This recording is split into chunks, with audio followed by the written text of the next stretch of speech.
नाजरीन अस्सलाम वालेकुम। आज की हेडलाइंस में आपका खैर मकदम है पी न्यूज़ और कश्मीर ऑनलाइन में।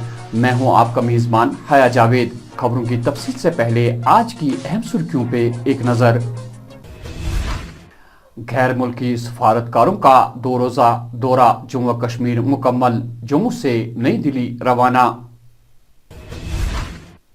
गैर मुल्की सफारतकारों के जम्मू व कश्मीर दौरे पर मुख्तलिफ पार्टियों के सियासी लीडरान के मुख्तलिफ तासुरात। पेट्रोल की कीमत 100 रुपये फी लीटर तक पहुंचने की जिम्मेवार कांग्रेस है, वजीर आजम नरेंद्र मोदी का बयान। कश्मीरी पंडितों के लिए 5 नशस्तें मखसूस रखी जाए, पंडितों का हदबंदी कमीशन से मांग। गोजर पट्टी में घरेलू जानवरों के लिए मुफ्त इलाज और दवाइयां तकसीम। महकमा PHE मुलाजमीन का दफ्तर के इहाते में जबरदस्त एहतजाज। अगर फैसले पर नजरसानी ना की गई तो एहतजाज में शिद्दत लाई जाएगी। आंगनवाड़ी मुलाजमीन का प्रेस कॉलोनी में एहतजाज, रुकी पड़ी तनख्वाहें वागुजार की जाए, इंतजामिया से अपील। और अब खबरों की तफसील। 26 अफराद पर मुश्तमिल सफारतकारों का ग्रुप जुमेरात को श्रीनगर से जम्मू पहुंचा। गैर मुल्की सफीरों ने यहां जम्मू कश्मीर हाई कोर्ट के chief justice Pankaj Mittal, lieutenant governor Manoj Sinha और कुछ सियासी व गैर सियासी वफूद के साथ मुलाकातें की। सफारतकारों ने पुलिस और फौज के आला अफसरान से भी मौजूदा सूरत हाल के एतबार से तबादले ख्याल किया।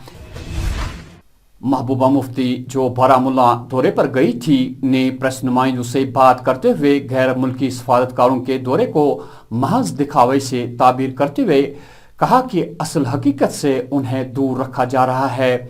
साबिका वजीर आला का मजीद कहना था कि जम्मू कश्मीर के लोगों का कमर टूटने की कोशिश की जा रही है ताकि लोग हाथ फैलाने पर मजबूर हो जाए। और असली मसला जो है जम्मू कश्मीर का मसला है उसको भूले। अदरवाइज मुझे बताइए, अगर उनको इत्मीनान है कि जम्मू कश्मीर में सब ठीक ठाक है, वो पूरी दुनिया से क्यों लेके आते हैं नुमाइंदों को और फिर उनको यहाँ घुमाते हैं, उनको दिखाते हैं देखो जी यहाँ बंकर नहीं है, जबकि यहाँ 10 लाख फौज है। बंकर हटाते हैं, तारे हटाते हैं, उसके बाद कुछ गिने चुने लोगों को उनसे मिलाते हैं, फिर कहते हैं दिल्ली में हमें सर्टिफिकेट दे दो कि जम्मू कश्मीर में सब ठीक है। इसका मतलब है ना कि उनको भी बेचैनी है, उनको भी बेकरारी है, उनको मालूम है कि जो हमने जम्मू कश्मीर में किया या जो कर रहे हैं वो सही नहीं, वो गलत है। जम्मू कश्मीर जब इस मुल्क के साथ मिला तो एक ताज की हैसियत से मिला। ये किसी आम स्टेट की तरह नहीं है, एक मुस्लिम मेजॉरिटी स्टेट है। यहाँ अलग अलग मजहब के लोग रहते हैं, अलग अलग ज़बानें बोलते हैं, चाहे लद्दाख है, चाहे जम्मू है, चाहे कश्मीर है। तो यहाँ तशख़्ख़ुस बहाल होना चाहिए, हमारी आइडेंटिटी बहाल होनी चाहिए। बाकी स्टेट हुड वो दे ना दे उसके लिए तो कोई मिन्नतें उनकी नहीं कर रहे। वहीं उमर अब्दुल्ला ने गैर मुल्की सफीरों के दौरे कश्मीर के मौके पर उनसे कहा कि वो अपने ममालिक से अपने सयाह जम्मू व कश्मीर भेज दे। उमर अब्दुल्ला ने गैर मुल्की सफीरों का दौरे कश्मीर करने पर शुक्रिया अदा किया, जबकि सीनियर कांग्रेस रहनुमा सैफुद्दीन सोज ने गैर मुल्की सफीरों के दौरे को एक फजूल मशक करार दिया। कांग्रेस के सीनियर लीडर और यूटी सदर GA मीर ने इस बात को सरासर झूठ करार दिया कि सियासी लीडरान को गैर मुल्की सफीरों के साथ तबादले ख्याल करने का मौका दिया गया। GA मीर ने साफ अल्फाजों में कहा कि तब तक दफा 370 बहाल करना नामुमकिन है जब तक भाजपा सरकार बरसरी इख्तिदार है। GA मीर का मजीद कहना था, 15-20 पॉलिटिकल पार्टीज है छोटी बड़ी, उनको तो कोई इन्विटेशन ही नहीं, उनके नुमाइंदे तो गए ही नहीं जो ज़मीनी सतह की बात उनसे कर सकते। और जो उनके अपने खैर खा है, सरकार की वाहवाही करने वाले लोग हैं, वो चाहे किसी तबके से हैं, उनको वहाँ ले जाया गया और उनसे हाँ में हाँ मिलवाया गया। तो मुझे नहीं लगता है कि इस तरह की डेलीगेशंस को लाने से कोई फ़ायदा है।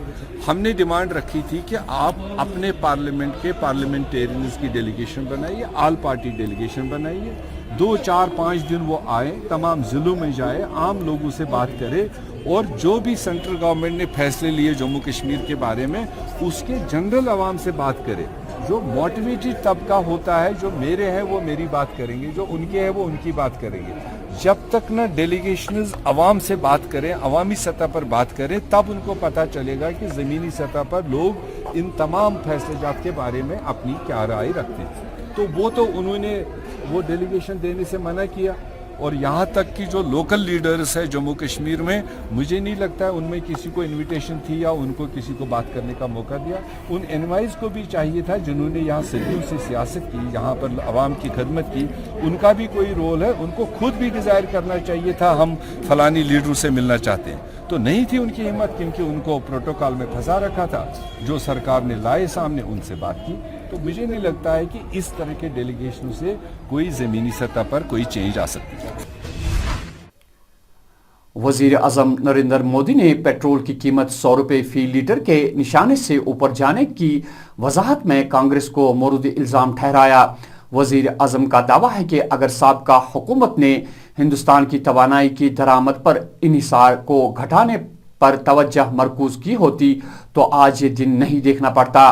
वहीं अपोजिशन पार्टियों खासकर कांग्रेस ने पेट्रोल की कीमतों में इजाफे पर तनकीद करते हुए मोदी हुकूमत को जिम्मेवार ठहराया और मोदी हुकूमत पर तंज करते हुए नाच न जाने आंगन टेढ़ा मुहावरा बोल दिया।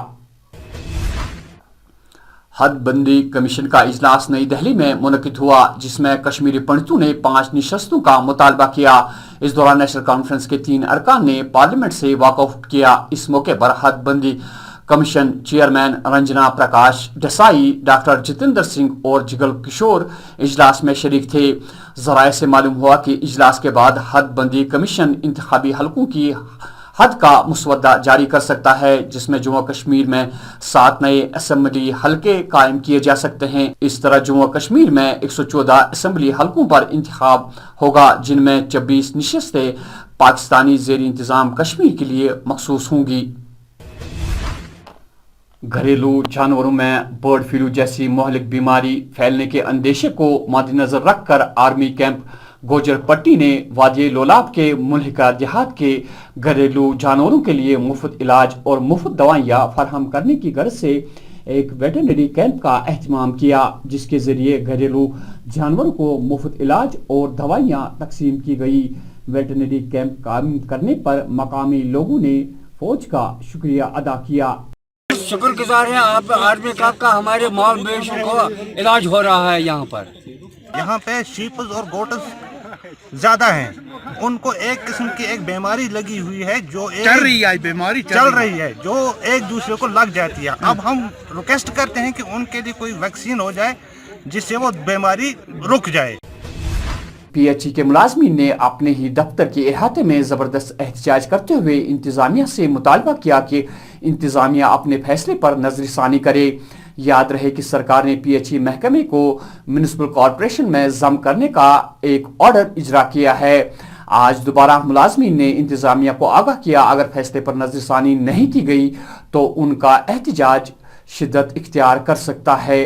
खासकर जो 74 कॉन्स्टिट्यूशन अमेंडमेंट के तहत एक ऑर्डर इशू हुआ है और उसमें जो पीएचई डिपार्टमेंट है उसके मुख्तलिफ डिवीजन को डिस्ट्रिक्ट हेडक्वार्टर्स में जो टाउन्स के तहत एरियाज आते हैं, डिस्ट्रिक्ट श्रीनगर में जो एरिया आता है, यहाँ का इंफ्रास्ट्रक्चर, यहाँ की स्कीमें, यहाँ का डिस्ट्रीब्यूशन सिस्टम, यहाँ के वाटर ट्रीटमेंट प्लांट्स, यहाँ के मुलाजमीन, उनका सर्विस रिकॉर्ड, उनकी जो सैंक्शन स्ट्रेंथ है और डेली वेजर्स, कैजुअल लेबर्स, तमाम को मर्ज किया गया है एसएमसी में, जेएमसी में और अर्बन लोकल बॉडीज में। और आने वाले दिनों में जो बाकी रूरल एरियाज में मुलाजमीन रहते हैं उनको पंचायत के तहत लाया जा रहा है। हम इसके खिलाफ नहीं है, हम 74 कॉन्स्टिट्यूशनल अमेंडमेंट के खिलाफ नहीं है, लेकिन सरकार से हमारा मुतालबा है अगर 74 कॉन्स्टिट्यूशनल अमेंडमेंट के तहत यूडी के एम्प्लॉइज को प्योरली ऑन डेपुटेशन बेसिस पे एसएमसी ट्रांसफर किया गया और आरएनबी के मुलाजमीन को प्योरली ऑन डेपुटेशन ट्रांसफर किया गया। यह सोजिली मां का सलूक पीएचई मुलाजमीन के साथ क्यों है?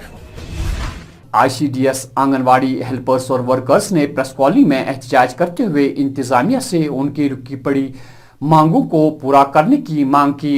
ये सिर्फ हमसे काम लेते हैं और कुछ नहीं कर, जितने भी स्कीमें सेंट्रल गवर्नमेंट से आती है वो आंगनवाड़ी वर्कर, आंगनवाड़ी हेल्पर पूरा करती है और वो घर घर जाके वो स्कीमें देती है, मगर कोई फायदा आंगनवाड़ी वर्कर को नहीं मिल रहा है। हमारी पे जो है वो बहुत कलील है। اس سے پہلے ہمیں صرف 3,000 روپے تھے اور مودی نے پھر 1,500 روپے اور بڑھا دیے اور اسٹیٹ والوں نے اس وقت صرف 600 بڑھانے کا وعدہ کیا. وہ ایک تو وہ 600 بھی نہیں دیے ہیں اور اس وقت ہماری جو 5500 روپے تھے وہ 1,000 روپے کھا رہے ہیں.